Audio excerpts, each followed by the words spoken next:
קוראים לי רפאל העמר, אני בת 15 ואני מישראל. קוראים לי עדן פל ואני בן 15 מישראל. קוראים לי יקיר סעד, אני בן 15 מישראל. הבעיה הגדולה ביותר בבניית טלסקופים גדולים הנמצאים מחוץ לאטמוספירה הוא ייצור העדשות. ייצור העדשות הוא תהליך מאוד מורכב וארוך שדורש שימוש בכלים מיוחדים הקיימים במפעלים בודדים בעולם כולו. בשנות ה-90 נאס"א נאלצה לשלוח משלחת תיקון לטלסקופ החלל האבל עקב טעות ייצור אשר גרמה לעקמומיות בלתי מתוכננת בעדשות הטלסקופ. לצורך פתרון הבעיה אנחנו הולכים להכין עדשה עשויה ממים מזוקקים ומסתובבת בחוסר כבידה.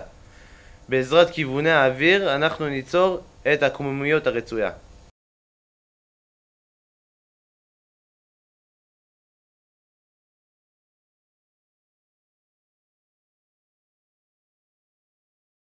מהלך הניסוי, אנחנו לוקחים כדור שזה בעצם עם מים מזוקקים שזה נראה כמו עדשה, זה מסתובב, יהיה פה אוויר, זרימת אוויר מפה וזרימת אוויר מפה, מראש שזה יסתובב זה יראה ככה, ואז בעצם זה יהיה ייצור של עדשה.